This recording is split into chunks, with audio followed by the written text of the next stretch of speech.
The evening sun cast golden hues across the rolling hills, painting the quiet village of Willowbrook in a warm, honeyed glow.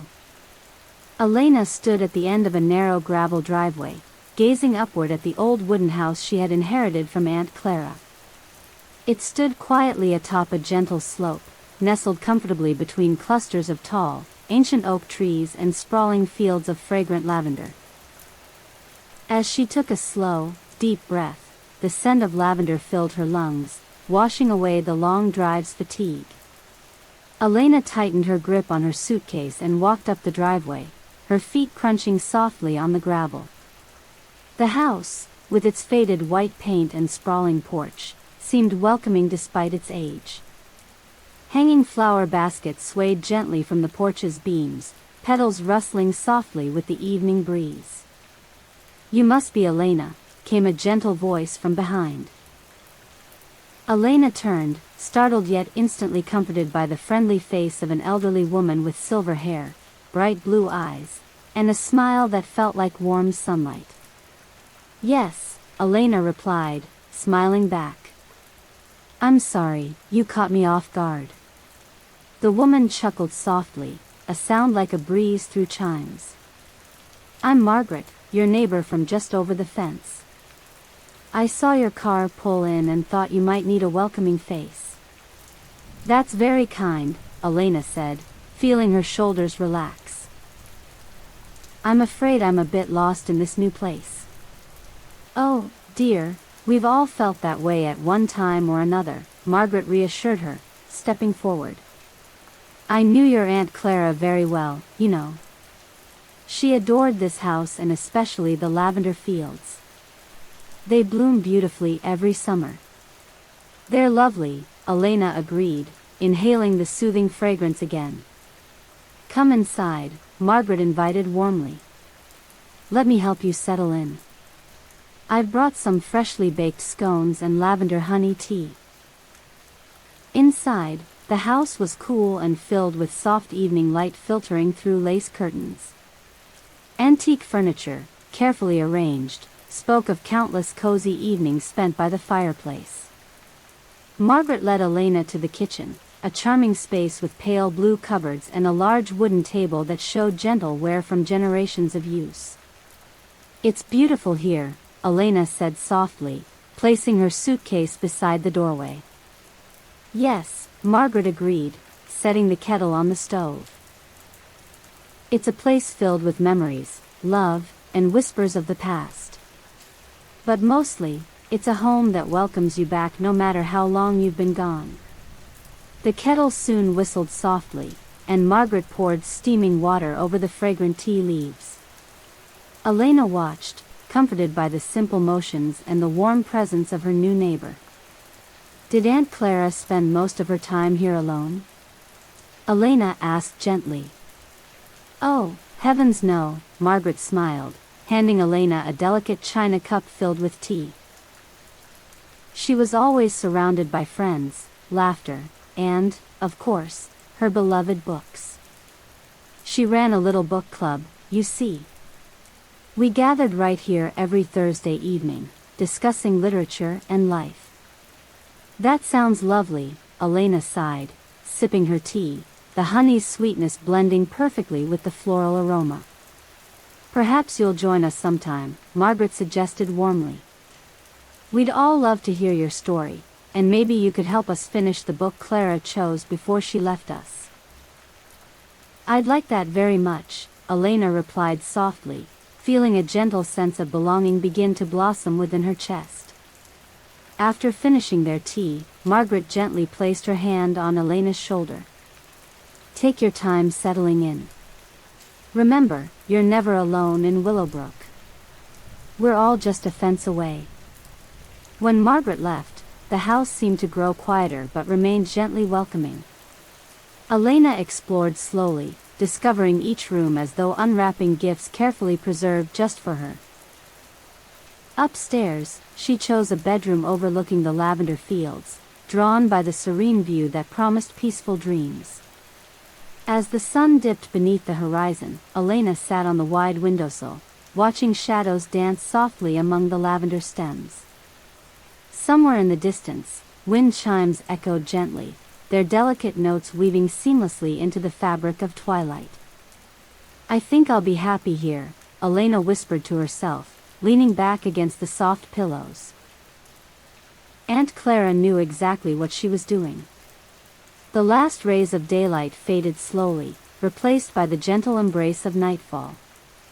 Elena closed her eyes, lulled by the whispers of the wind and the distant, reassuring murmur of the village slowly settling into sleep.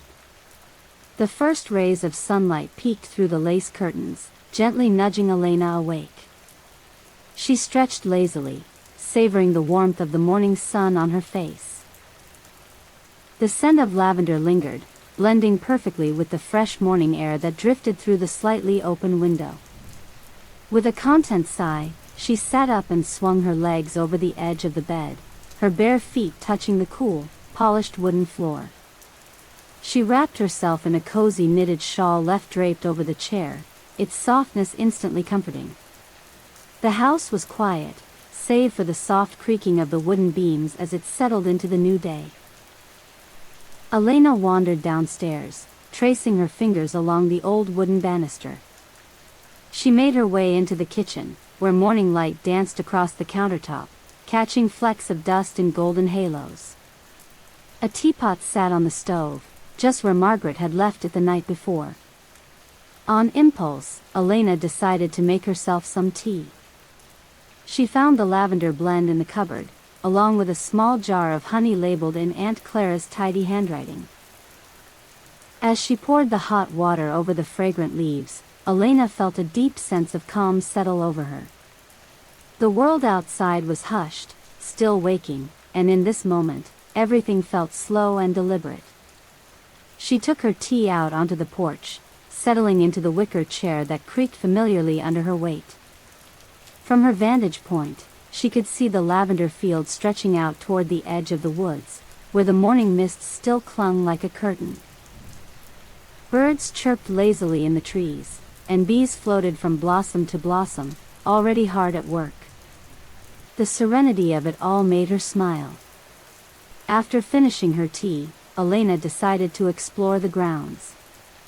She pulled on a pair of boots she found by the door and stepped down from the porch into the dew-kissed grass. The lavender fields were even more beautiful up close, their blossoms heavy with scent and color. As she wandered between the rows, she found a small bench nestled beneath an old oak tree. She sat, closing her eyes, letting the hum of bees and the whisper of the wind surround her. She stayed there for nearly an hour, letting her mind drift. It wasn't until a soft voice called out that she realized someone had approached. "Elena, dear." It was Margaret, waving from the edge of the field. She carried a basket over one arm. "Would you like to join me for breakfast? I made blueberry muffins and thought you might enjoy some company." Elena rose, brushing off her skirt, and smiled. "I'd love that." Margaret's cottage was just as charming as Clara's house, full of books, lace doilies, and the comforting smell of baked goods. They ate on the back porch, looking out over Margaret's tidy garden. Over steaming mugs of tea and still warm muffins, they talked. "How are you settling in?" Margaret asked. "It's all so new," Elena admitted. "But it already feels like home. Like I've stepped into a memory I never knew I had." Margaret nodded, her eyes soft. "This place has a way of doing that. Clara used to say that Willowbrook doesn't just welcome people, it remembers them." They sat in silence for a moment, watching a pair of sparrows flit around the garden. Then, Margaret leaned in a little. "There's something else I wanted to tell you. Clara left something for you. A journal. She asked me to give it to you when the time felt right." Elena's breath caught. "A journal?" "Yes. It's full of her thoughts about this place, about you, and other things too. Dreams, perhaps. She was a dreamer, our Clara." Margaret handed her the worn leather-bound book, tied neatly with a faded ribbon. Elena held it gently, her fingers brushing over the etched initials on the cover. "Thank you," she whispered. "I'll read it tonight." The rest of the morning passed in a quiet rhythm. Elena helped Margaret water the garden, learning the names of each herb and flower. They fed the birds, filled the bird bath, and walked along the narrow path to the village center. Willowbrook was small but picturesque, with cobbled streets, ivy-covered walls, and a little bakery that filled the air with the smell of fresh bread. As they passed the bookshop, Margaret stopped. "This is where we hold the book club meetings," she said, gesturing toward the display window, which featured an assortment of well-loved classics. Elena peered inside, her heart fluttering with anticipation. "I'd love to come." "Thursday evenings," Margaret said. "We'd be delighted to have you." When they returned to Clara's house, the sun was high, casting playful shadows on the porch. Elena sat back down in her favorite wicker chair and opened the journal. Inside, Clara's handwriting greeted her like an old friend. The first entry was dated 15 years ago. "I've always believed the wind carries more than weather. It brings stories, whispers of what was, what is, and what could be. I hope one day Elena will sit on this porch and feel them too." Elena smiled, a tear slipping down her cheek. She turned the page, eager to step into the world her aunt had lovingly recorded. The rest of the day flowed quietly. She napped in the shade, read through more of Clara's journal, and cooked a simple supper using herbs from Margaret's garden. As twilight returned and the wind whispered through the fields once more, Elena knew, deep in her soul, that she was meant to be here. That night, she placed Clara's journal on the bedside table, opened the window to let in the summer breeze, and fell asleep to the sound of crickets and the rustling of lavender. Whatever came next, she was ready for it. This was home.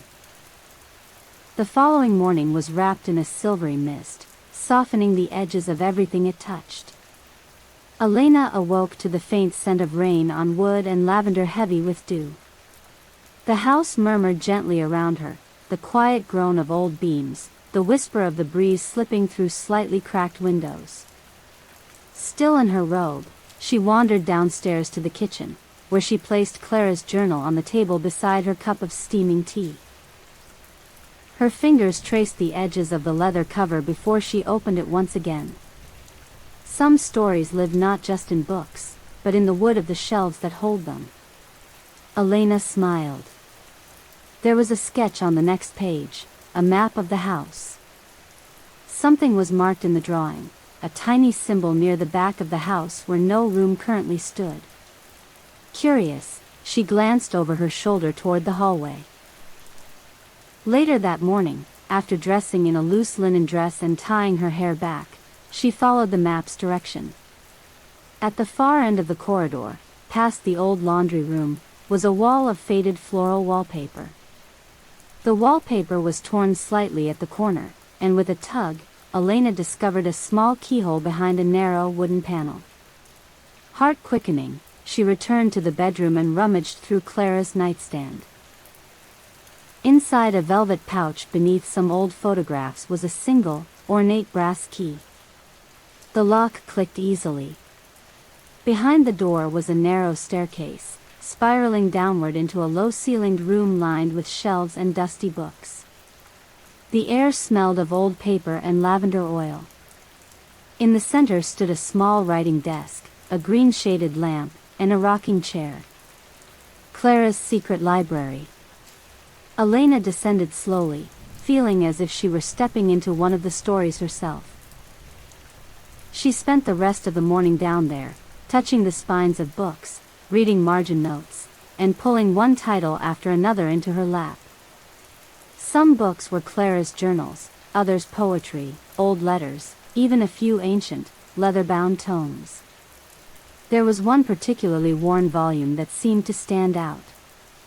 It was titled The Wind and the Whispering Hill. Inside were pages filled with a delicate script. Stories, perhaps? Legends of the village? As she flipped through it, one passage caught her eye. In the hush between night and morning, when the wind moves slow and memory drifts like smoke, there are voices that echo in the fields, if you know how to listen. She read until her stomach grumbled. When she finally emerged, blinking into the light of the hallway, she felt as if she'd returned from another time. Margaret appeared not long after with a warm basket of oat rolls and butter. "You've got that dreamy look in your eyes," she said knowingly. Elena told her about the hidden library, and Margaret smiled. Clara always said every home should have a secret. Yours just decided to share it early. Over a light lunch, they sat on the porch and read aloud from Clara's stories. Margaret's voice was musical, full of character and heart. Elena closed her eyes, listening not just to the words, but to the wind, the birds, and the occasional distant bark of a dog. That evening, after Margaret left with a promise to return with fresh jam, Elena lit candles in the small reading room. The shadows on the walls danced gently as the flames flickered. She wrote her own first entry in a blank journal she'd found on the desk. "Today, I found a library beneath my feet, and it felt like finding a part of myself I didn't know I was missing." The breeze picked up slightly, lifting the lace curtain near the kitchen door. The wind whispered again, not in words, but in sensation. A soft encouragement. She made herself a pot of mint and rosemary tea and took it up to bed. Outside, stars blinked through the thinning clouds, and the lavender glowed faintly under moonlight. She dreamed of voices carried on the wind and a hill wrapped in fog. And when she woke the next morning, the world felt deeper, as though it had spoken to her in a language she was only just beginning to understand. And so, a new rhythm began. One that carried not just through days, but through the walls, the wind, and the pages of every book in the house. The rain came that morning as a whisper, soft and rhythmic, brushing the window panes like the flutter of a moth's wing. Elena stood by the front window wrapped in her shawl, sipping from a steaming mug of chamomile and thyme tea. The lavender fields beyond were awash in silver mist, their blooms sagging slightly under the weight of dew. The day felt quieter than usual, as though the entire village had drawn a collective breath. She found herself drawn to the fireplace in the front sitting room. It hadn't been used in years, but something about its worn bricks and carved mantel called to her. As she knelt to sweep it out, her fingers brushed against something hidden just inside the hearth, a thin, fabric-wrapped bundle tucked between the stones. Curious, she drew it out and unwrapped the cloth. Inside were several folded letters tied together with an old piece of twine, their edges yellowed with age. Her heart gave a small flutter. They were addressed to Clara, and signed by someone named Elias. Elena sat cross-legged on the rug, slowly unfolding the top letter. "My dearest Clara, the winds were strong last night. I dreamt again of the hill and the voices, the ones that come when the fog is thick and the stars are veiled. You once said they sing for you. Do they still? Do they know I listen too?" The words were tender, poetic. Each letter seemed to straddle the line between love notes and dream journals. Elias wrote of long walks near the stream, of a shared blanket beneath the stars, of stories whispered in the hush between midnight and dawn. The last letter ended with a line that made Elena's breath catch. "If you ever need to hear my voice again, go to the willow tree at the edge of the lavender field. I left something for you there." Hours later, the rain had cleared and sunlight filtered in like spun gold. Elena grabbed her boots and walked slowly toward the far end of the lavender rows. There, nestled near the hedgerow, stood a lone willow tree. Its branches hung low, swaying like gentle arms in the breeze. At its base, buried beneath a small pile of river stones, she found a tin box sealed tight. Inside was a music box, tarnished but still whole. When she wound it, a soft melody trickled out, haunting and beautiful. A note lay beneath it. To Clara, with all my stories, all my love. Play this when the night is too still. That night, Elena brought the music box inside. She cleaned it gently and placed it on the mantel. As dusk settled and the sky turned lavender gray, she turned the key. The melody floated through the house, delicate and aching, weaving through the air like smoke. She sat by the fire with Clara's journal on her lap and Elias's letters beside her, feeling like a character in someone else's novel, only now, the story was hers to continue. In the journal, Clara had written once. Some loves are made of silence and wind, remembered not in words but in the hush that follows. Elena understood now. Some stories linger like perfume in an old scarf, like notes from a song you can't name but still hum. And in Willowbrook, those stories lived on the breeze, waiting for someone to listen. As night deepened, the fire crackled softly, and the wind began to rise. Not in warning, but in welcome. Thursday arrived with a crisp breeze and the smell of cinnamon drifting through the kitchen window. Elena had woken early, her mind filled with snippets from Clara's journal and the music box's lingering tune. She moved through the house with purpose, tidying the sitting room, fluffing the cushions, and baking a fresh apple cake with rosemary from Margaret's garden. By late afternoon, the table was set with mismatched china and linen napkins embroidered with tiny lavender sprigs. A fire crackled warmly in the hearth. Outside, the wind tickled the porch chimes, their melody echoing softly into the quiet evening. The first to arrive was Margaret, carrying a jar of plum preserves and a loaf of dense brown bread. Behind her came Ruth, a retired schoolteacher with a love for Gothic novels and lemon biscuits, and Henry, a shy widower who brought a small stack of worn poetry volumes. Then came Elsie and Joan, two lifelong friends who bickered with affection and always brought something knitted. They settled in with the ease of longtime companions. After warm greetings and exclamations over the house's comforting atmosphere, they filled their plates and mugs, laughter rising like steam. Margaret tapped her spoon gently against her teacup. I thought it might be fitting to read from the book Clara left us with. She held up a worn paperback with a ribbon tucked into its middle. The Wind and the Whispering Hill. Elena, would you do us the honor? Elena took the book, heart fluttering slightly, and opened to the marked chapter. Her voice, soft but clear, carried through the room as she read aloud a story about a woman who wandered into a mist-shrouded village where time moved differently and voices of the past lived in the trees. As the story unfolded, the others leaned in, sipping tea, eyes closed or gazing into the fire. It felt less like reading and more like remembering. When Elena paused, Henry broke the silence. It's beautiful, he said quietly. Clara had a way of seeing the world that made even silence feel like a conversation. Ruth nodded. She believed stories could mend things.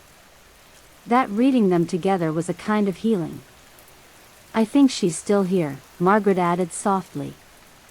Not just in these pages, but in the wind, the garden, the way this house breathes.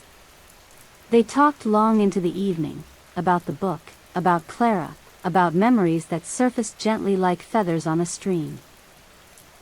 When the fire dimmed and the candles melted into soft puddles, the group parted with hugs and quiet promises to return next week. After the last mug was washed and the chairs pushed in, Elena sat alone by the fire. She felt no loneliness, only a quiet fullness, as though a room long closed had finally been opened. Clara's journal sat beside her, open to a blank page. Elena picked up a pen and wrote, "The fire is low, and the house is still, but I feel surrounded by voices." Not loud, not startling, just present. And tonight, I understand what it means to belong to a story that began long before me. She closed the book gently.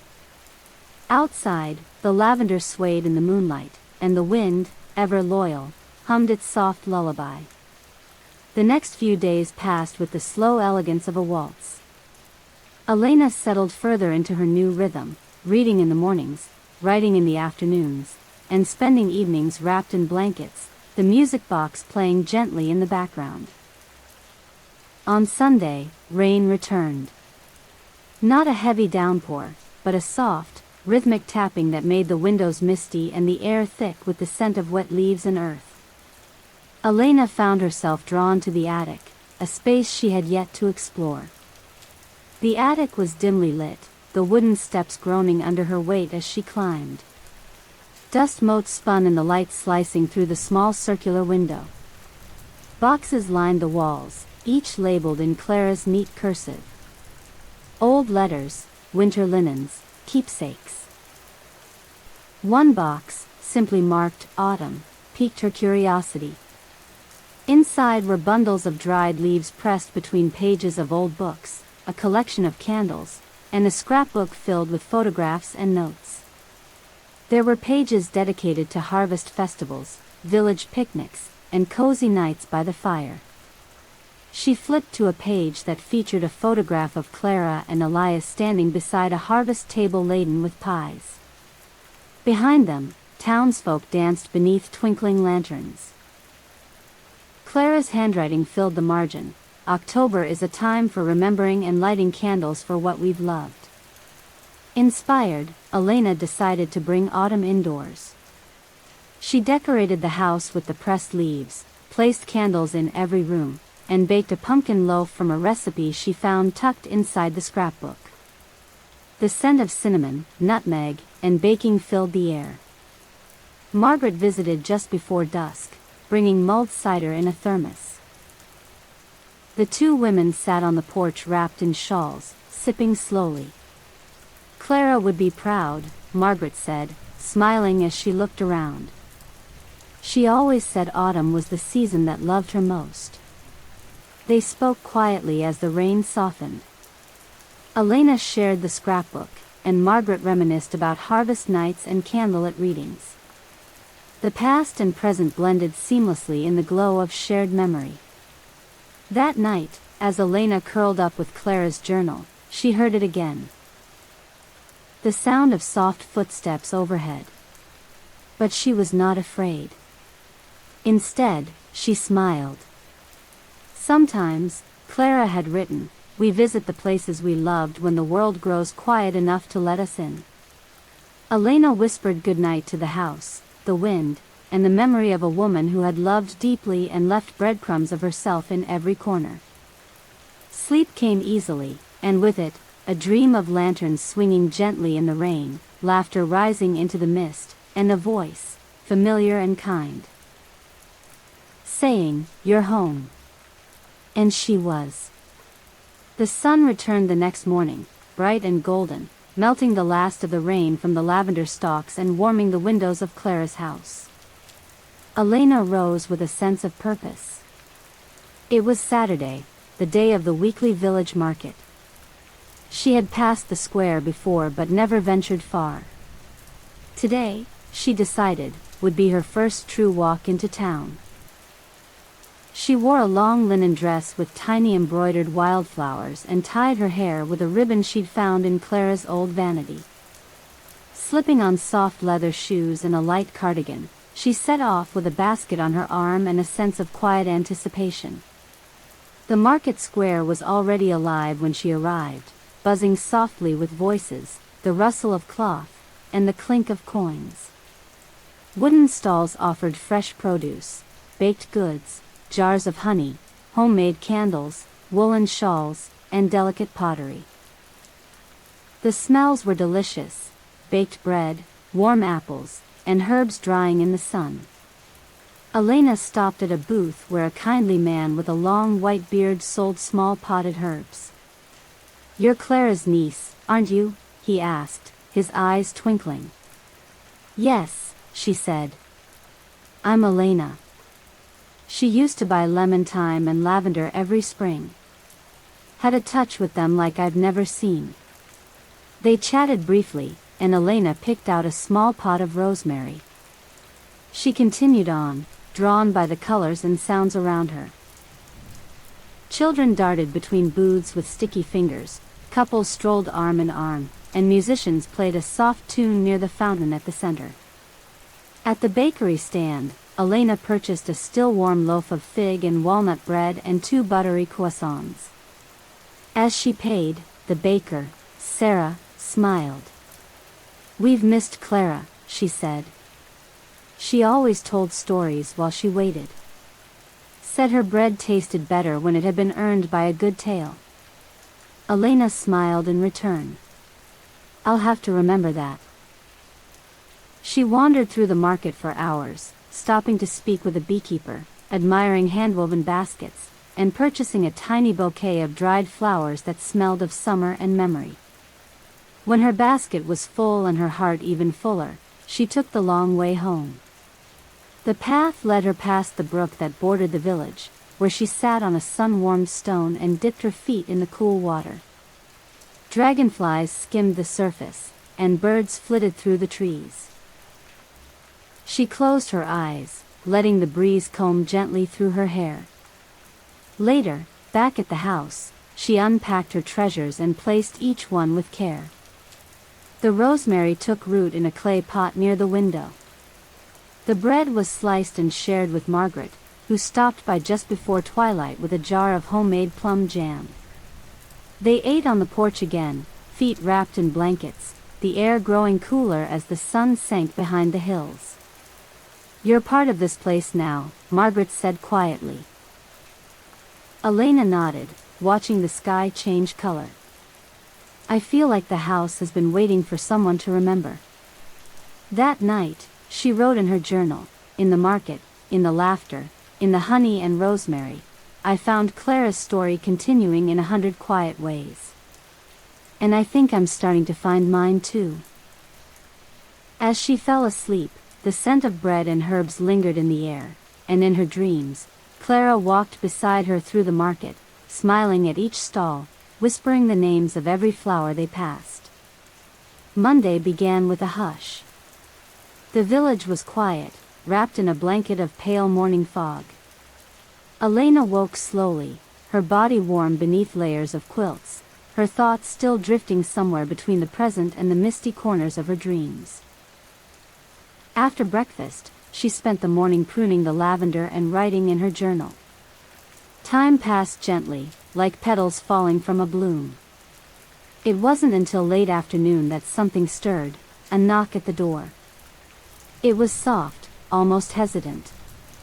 Elena paused, wiping her hands on a cloth, and opened it. On the porch stood a man with kind eyes and a worn satchel slung over his shoulder. He looked to be in his early 40s, with dark curls tucked under a tweed cap and a smile that held a hint of apology. I hope I'm not intruding, he said. My name's Thomas. I run the Willowbrook Historical Society. Margaret mentioned you might be interested in some of the village archives. Elena brightened. Oh, yes, come in. Please. She led him to the sitting room, where they settled with tea and shortbread. Thomas opened his satchel and pulled out a stack of parchment, maps, and black and white photographs. Clara donated several journals to us over the years, he explained, but there are pieces she never shared, things we think she meant for family only. When we heard you'd arrived, Margaret thought you might appreciate them. Elena reached out, her fingers brushing over the pages. One was a hand-drawn map of the village from the early 1900s.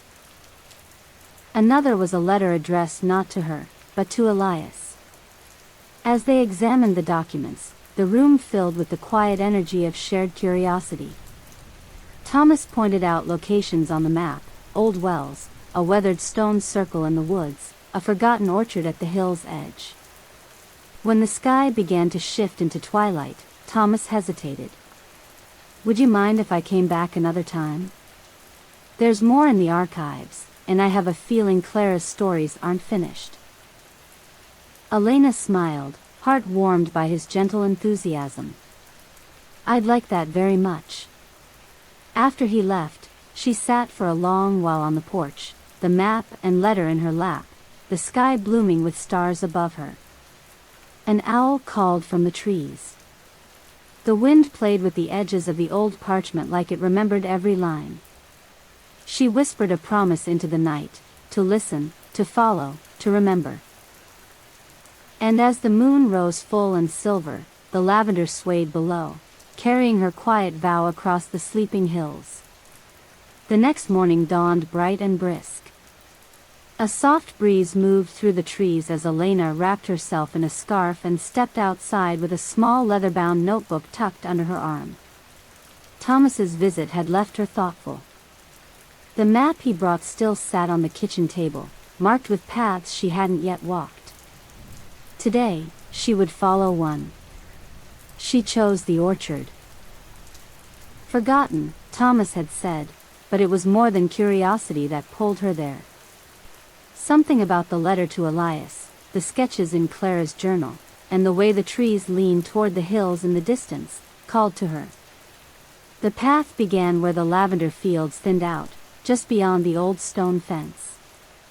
It was overgrown but visible, with mossy cobblestones hidden beneath wild thyme and damp leaves. As Elena walked, the village slipped into silence behind her, replaced by birdsong and the crunch of earth beneath her boots. After 20 minutes, she reached a clearing. There, nestled between two gently rising hills, stood the orchard. Time had softened it, branches gnarled and heavy, leaves scattered in gold and rust, apples red and wild where they clung to the trees. A wooden bench stood beneath the largest apple tree, weathered but upright. Elena sat, breathing in the scent of fruit and moss. She opened her notebook and began to sketch, nothing detailed, just lines and notes to remind her of how it felt to sit there, peaceful, almost sacred. Something caught her eye near the base of a tree. She rose and brushed aside leaves and bramble to find a rusted tin box, much like the one that had held the music box. Inside were several yellowed pages folded together. Letters again. This time, written in Clara's hand. "Elias, I come here when the noise of the world grows too loud. I sit with the apples and remember your voice. Sometimes, I think I hear it in the leaves." More letters followed, dozens of them.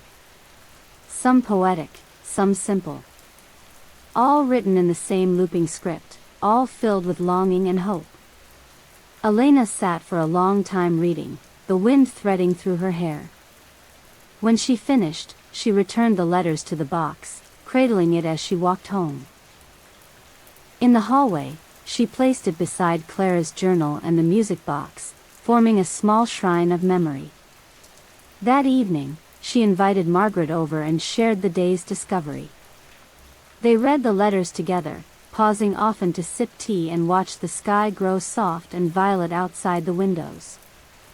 "I think Clara wrote these not just for Elias," Elena said quietly.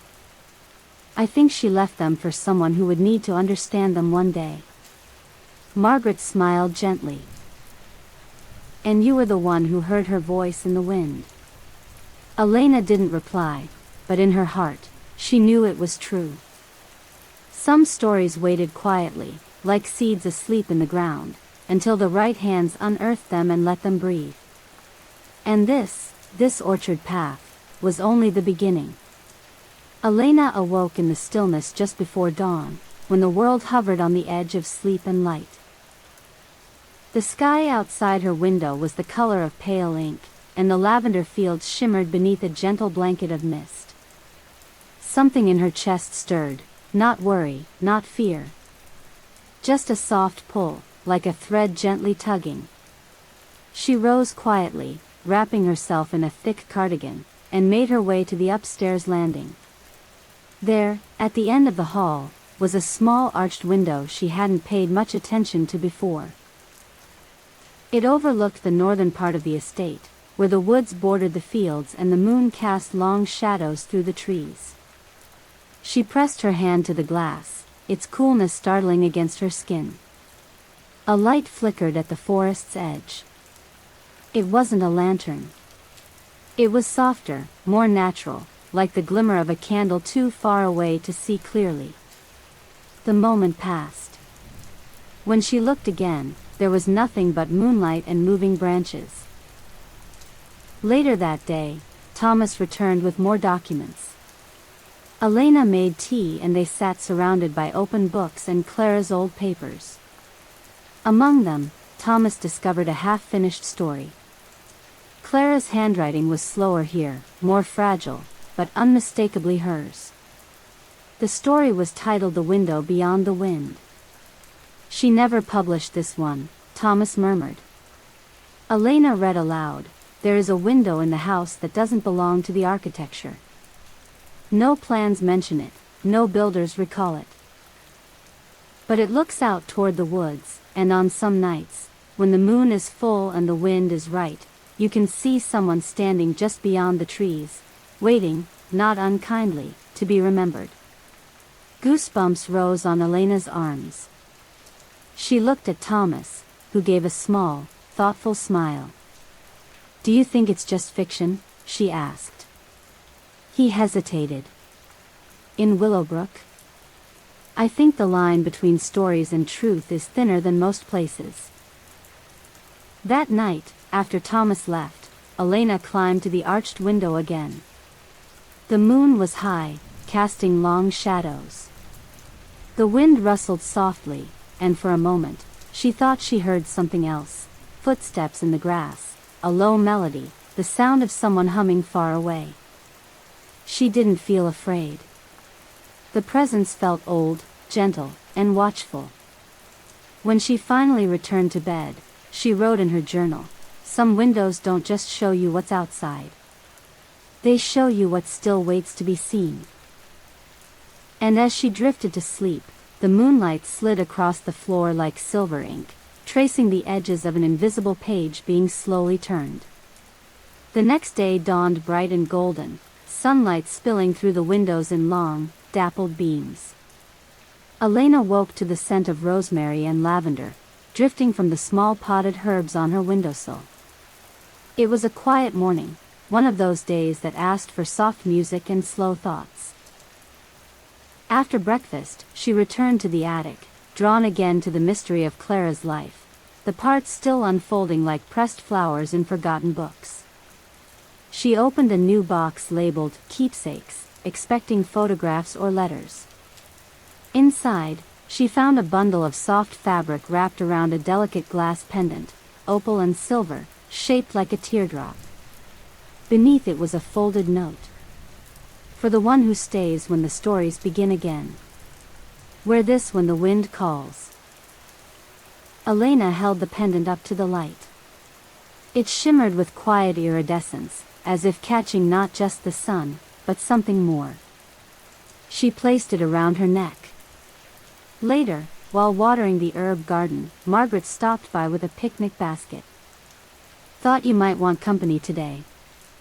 It's a good afternoon for stories and a walk."